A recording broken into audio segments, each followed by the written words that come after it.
ایک T V channel جس کا نام بول ہے، وہ اپنی بیرونی آقاؤں کی بولی بولتے ہوئے ہمارے ملک کے اندرونی حالات خراب کرنا چاہتا ہے اور فرقہ واریت پر مبنی پروگرامز مستقل کر رہا ہے۔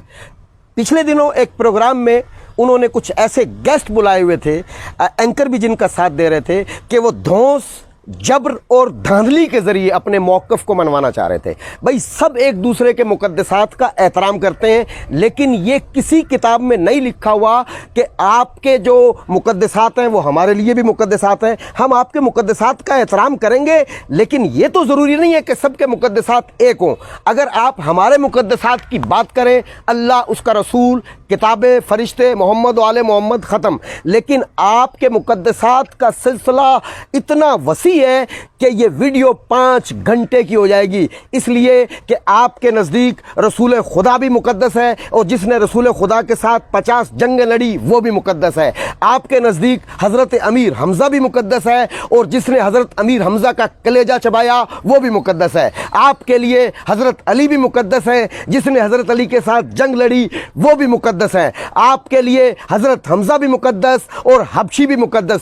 طویل سلسلہ ہے، یعنی اگر میں پڑھنا شروع کر دوں تو یہ ویڈیو بہت طویل چلی جائے گی، لیکن جناب علی اپنے مقدسات کا احترام دھونس، جبر اور بدماشی کے ذریعے نہیں منوایا جاتا، دلیل کے ذریعے منوایا جاتا ہے۔ اور اگر ہمارے مقدسات بہت مختصر ہیں تو اس کے لیے بھی ہمارے پاس دلیل موجود ہے۔ آئیے ذرا ہم آپ سے دلیل کے ساتھ بات کریں گے کہ ہمارے مقدسات بہت زیادہ کیوں نہیں ہے۔ میں آپ کو بخاری شریف کی طرف لے چلتا ہوں، اور میں حوالے اور ریفرنس اس لیے دے رہا ہوں کہ یہ اپنی عوام کو گمراہ کر دیتے ہیں، اور جس کی سب سے بڑی دلیل یہ ہے کہ کراچی سے لے کر خیبر تک آپ کو ایک حدیث دیواروں پہ لکھی ہوئی نظر آئے گی۔ میں تم میں 2 چیزیں چھوڑے جا رہا ہوں، قرآن اور سنت، لیکن میرے جو یعنی قاری ہیں اور جو عوام ہیں وہ جائیں اور چیک کریں صحیح ستہ کی کتاب مسلم شریف میں حدیث نمبر 6225 میں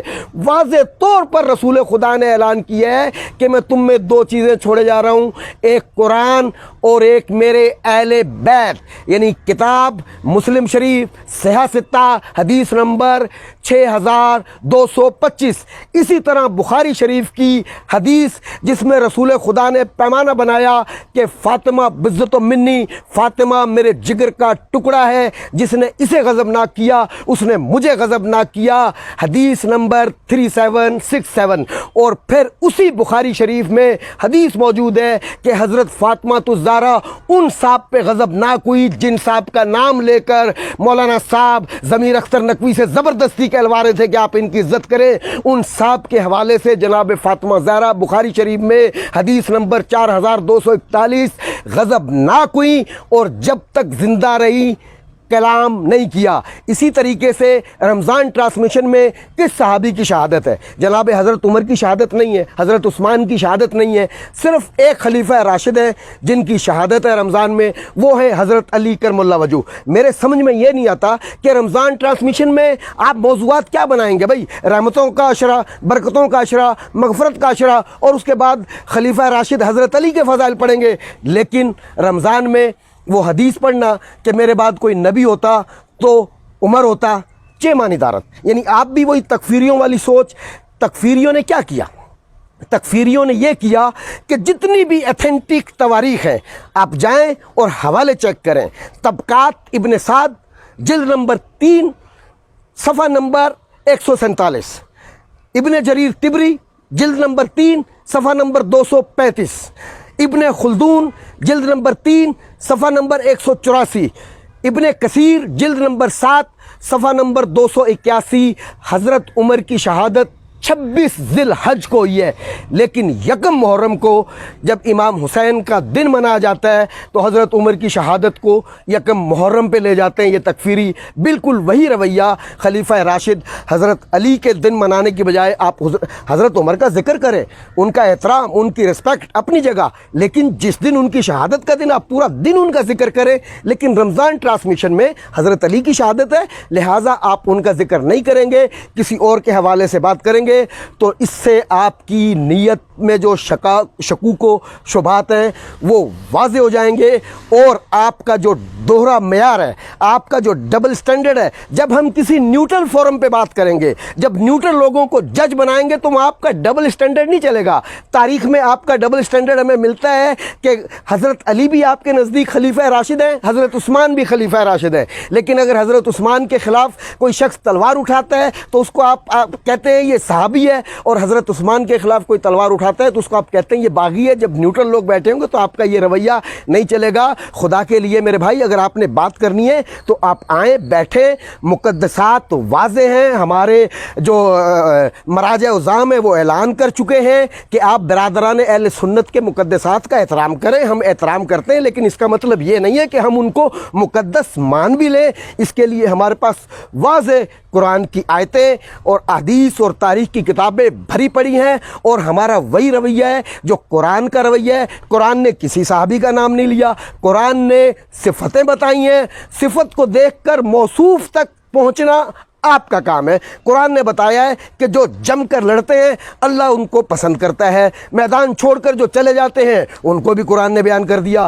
कुरान ने कहा है अल्लाह इनसे राज़ी हुआ है। उसी कुरान ने यह भी कहा है व मिनन नास मा यक़ूलू आमन्ना बिल्लाहि व बिल यौमिल आखिर।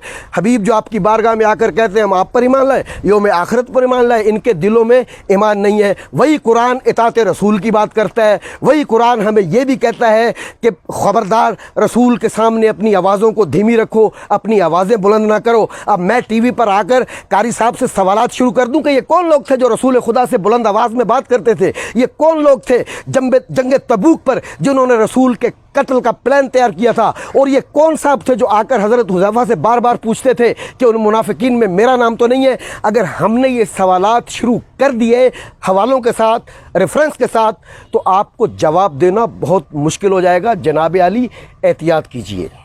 और ये जो बोल चैनल है मेरे भाई, अगर जो न्यूट्रल लोग हैं, जो पढ़े लिखे लोग हैं, जो इंटेलेक्चुअल लोग हैं, इसकी नशरियात देखें। यानी एक तो इसका रवैया टीवी चैनल वाला है ही नहीं। मैं ये ज़बान यहाँ पर दोहराना नहीं चाहता। मैं परसों एक प्रोग्राम देख रहा था, मेरी जंग, उसमें एंकर के अल्फाज पता क्या थे? ज़फ़र मिर्ज़ा के हवाले से, कि अगर उनको हटा भी दिया तो उसका कोई क्या उखाड़ लेगा। ये टीवी की लैंग्वेज है, ये टीवी की ज़बान है, ये बदमाश है।